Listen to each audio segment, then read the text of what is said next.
Mr. Sensenbrenner. Thank you very much, Mr. Chairman. Everyone who stops to fill up at the pump, and that's most people in this country, know firsthand how the United States' dependence on foreign oil affects them. They feel it in their wallet, pennies at a time, as the price of gas creeps up.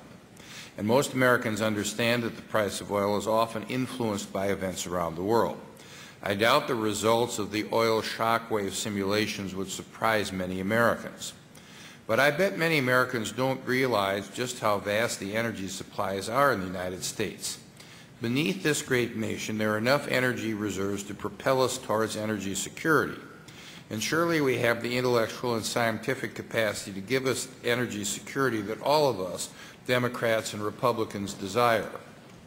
According to the Interior Department, there are potentially 102 billion, that's with a B, barrels of untapped oil in the United States, including offshore reserves in Alaska, the Pacific, and Gulf of Mexico. Add to that the potential of 635 trillion, with a T, cubic feet of natural gas remains untapped, and we've got what we need to start weaning ourselves off the oil supplies from foreign countries that are hostile to the United States. But that's just the start. It's estimated that there are 250 billion tons of recoverable coal reserves, which is nearly 6 times the combined U.S. oil and natural gas reserves. In fact, it's believed that our coal supplies are larger than any single energy source of any single nation, including Saudi Arabian oil. The U.S. coal supply is equivalent to nearly 800 billion barrels of oil, more than 3 times the energy equivalent of Saudi Arabia's oil. I'll bet many Americans don't know that coal can be converted into a fuel that is comparable to gasoline and can power any automobile. If we used coal to its fullest potential, we could turn our backs on the Middle East and never look back. Right now, the type of scenario laid out in the oil shockwave simulation is possible, and this scenario could cause major disruptions to our economy.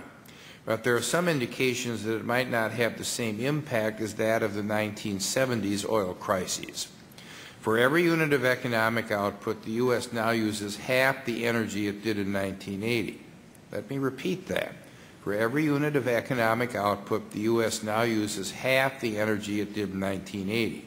Energy costs are a smaller percentage of household budgets now than they were then, even though some people would find that hard to believe.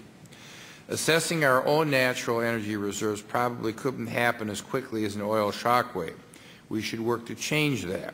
Through research and development of new technologies, we can prepare for the worst. We have the energy supplies. All we really need is the intellectual energy and the political will to put them to work. I thank the Chair.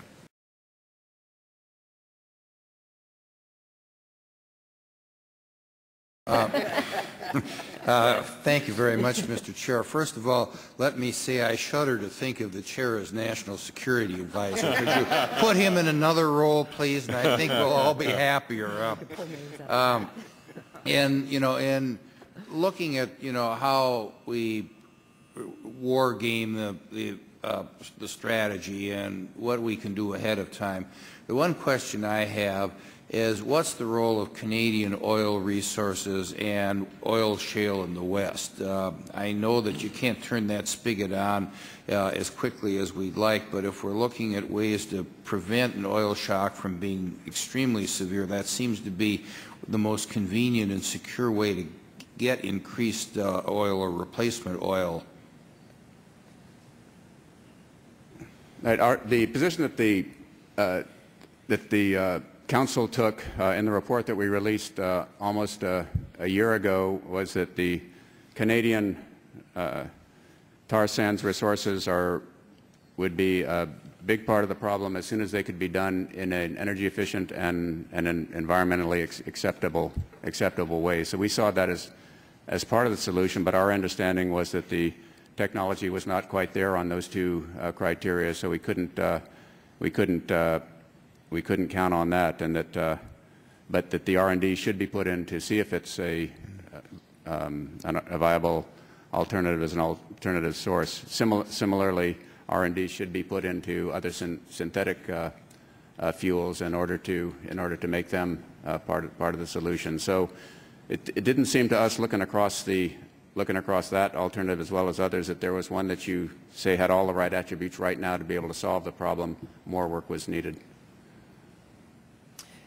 Oil shock scenario did not deal with, could you explore and find other resources, because it was a real time. You had to solve the problem, that day, that week.